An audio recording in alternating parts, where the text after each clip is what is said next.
This is Vandit Malik, the founder of QSR brand The Garlic Bread, and recently posted on LinkedIn how Zomato is becoming unsustainable for a small business like his. And he shared a very interesting screenshot where his net payable from Zomato after all deductions was zero, literally zero. Then there is this person called Manish, who is the owner of a small restaurant called Saffroma. And he also recently posted on Twitter about his bad experience with Zomato. He talked about various mystery charges that Zomato applied to his earnings, and after that, his net payable amount again was zero in many cases. And these are just two of the cases. Almost every day, there are some sort of complaints or even legal cases filed against Swiggy and Zomato, where the restaurant owners talk about the challenges they face selling on these two platforms. Now, the main reason why these restaurants can't do much is because they are heavily dependent on Swiggy and Zomato for their business. Together, these companies own almost 100% market share in India's food delivery segment. And for many of these small restaurants, especially cloud kitchens, most of their business comes from online food delivery. This is why, in spite of many issues like high commissions and unclear charges, these restaurants can't really do much. They can't leave the platform because they'll lose out on their business. Now, there was one initiative by the government called ONDC, which tried to solve these issues. It promised an almost zero commission against Swiggy and Zomato's up to 30% commission. But it still hasn't taken off, as its platform is still very fragmented and unreliable. But there is one company that is getting into the sector now and is promising half the commission as Swiggy and Zomato. And this company has already proved its mettle in the ride-hailing sector. I'm talking about Rapido, which was started much after Ola and Uber.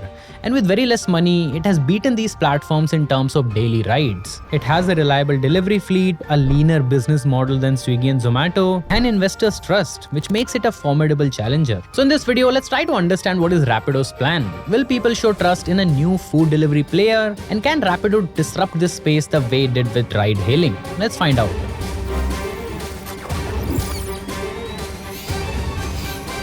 And before we start, I want to mention that we are now part of Zerodha's 01 network. And now let's jump into the episode.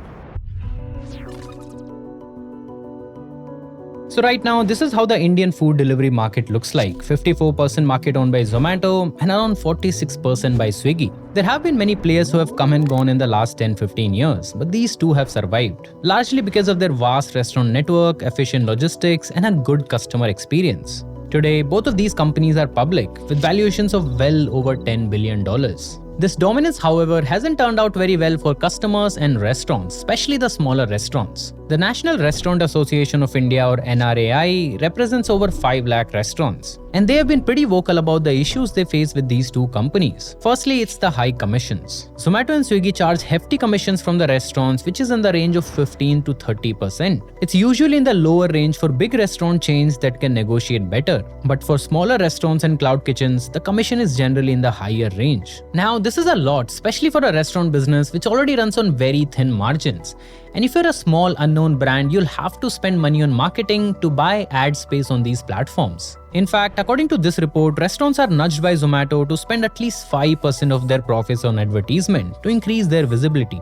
So commissions plus advertisement takes away 30 to 40% of your margins. And according to NRAI, this is not sustainable for many restaurants. And because of this, a high percentage of new entrants shut down. The next issue is of deep discounting. See, whenever you open Zomato and Swiggy, you see most of the brands offering 30, 40 or even 50% discounts. And that's a good tactic to make users buy something. But in this food delivery space, Zomato and Swiggy indirectly force these restaurants to give deep discounts. Their algorithms are made in such a way that restaurants that give discounts get more visibility. And because of this, what these restaurants do is they increase the price of food items on Zomato and Swiggy. So a food item that you get for, let's say, 100 rupees in the restaurant, its price would be 20 to 30% higher on these delivery platforms. So in a way, because of the promotional and marketing campaigns of these companies, customers and restaurants have to bear the cost. And the final major issue is of data. See, millions of users order food from thousands of restaurants on Swiggy and Zomato every day. And these companies collect all that data. What do customers order? What time of the day do they order? And what are the locations from which these orders are coming? And in the case of restaurants, they collect the data about what are the most ordered items, how much time it takes to prepare a certain item, and what items are the most loved or disliked. And according to NRAI, Swiggy and Zomato don't share this data with restaurants under the garb of consumer masking, and that these companies use this data to create personalized deal for the customers. Both of these companies, in fact, had launched their own private food brands, and many people are worried that they use the restaurant data to benefit in their own private business.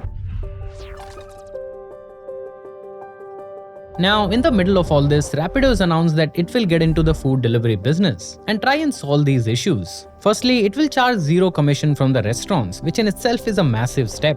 But the obvious question is, how will it make money? Well, Rapido has declared two simple avenues from which it'll earn money. Firstly, it'll charge a flat delivery fee from the restaurants. That's 25 rupees for orders less than 400, and for orders more than 400, it'll charge 50 rupees. And this way, it'll be very transparent and clear for restaurants how much money they're spending on delivery. Next, Rapido will charge a flat monthly subscription fee from the restaurants, kind of like a SaaS model, where instead of paying a commission on every order, restaurants will just pay a flat fee once a month. This will be easier for the restaurants as they can plan their business well, and they'll know exactly how much money is going towards subscription. Also, restaurants will have a direct incentive to sell more because their expenses are now capped.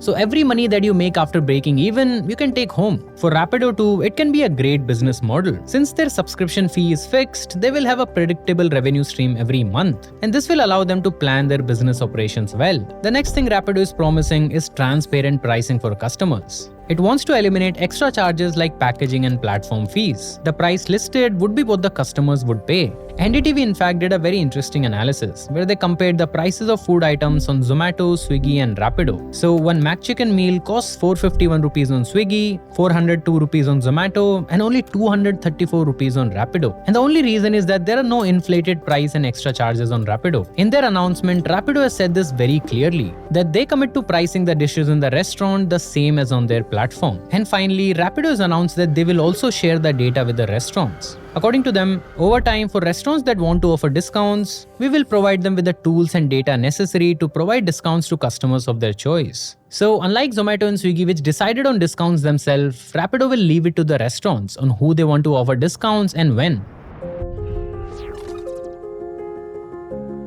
Now, what Rapido has announced is no doubt a great news, both for customers and the restaurants. But would it be easy for them to do it? I mean, we had heard the same things a couple of years back when ONDC had entered this space. It also promised lower commission for restaurants and cheaper price for the customers. But even after 2 years, we haven't heard much about it. No one orders food from ONDC. So what are some challenges with this sector which ONDC could not solve, and how is Rapido trying to solve them? First and most important is a dedicated delivery fleet. See, Rapido today has more than 4 million active riders, which is more than 4 times that of Zomato and Swiggy combined. And these delivery workers are already working full-day jobs carrying people. So the company can easily ask some of them to switch to food delivery. These people already trust the brand Rapido, so it won't be too difficult. The next thing Rapido is doing right is that it is working with restaurants from day one to understand their pain points and solve them. In fact, according to INC42, NRAI has been working with Rapido for the last 6 months, helping it to formulate the right commercial structure and logistic structure for restaurant and food delivery. And this is in fact in the DNA of Rapido and its founders. I made this video on Rapido's journey last year, and my biggest learning from this was that Rapido's main focus always was to keep the delivery partner happy. Their logic is if the service provider is happy, the customer would be satisfied as well. And Rapido is now doing the same with food delivery. And I'm personally looking forward to this food delivery battle. Both Swiggy and Zomato are tough competitors. Both are public companies and billions of dollars to fight with. They have years of experience building a moat in this sector. And according to a Bernstein analyst, Zomato and Swiggy have already invested $2 to $3 billion in building their food delivery infrastructure. And they now command strong customer bases and brand loyalty, and that they don't anticipate material market share impact from Rapido's entry. But I won't take Rapido lightly. It is a company that entered the ride-hailing sector at a time when there was cutthroat competition, and there were 2 very established players. But Rapido, by spending much less money and time, has become a major player in that sector. It has in fact overtaken Ola and is only behind Uber in India's ride-hailing sector. And this efficiency and leaner business model can help them in food delivery too. Let me know what you think. Can Rapido repeat its ride-hailing success in the food delivery sector? Or is there something fundamentally different in the segment? Let me know in the comments. And also, I'll provide the link in the description about the Rapido's journey video, so feel free to watch that after this one. As always, thanks for watching, and I'll see you in the next one.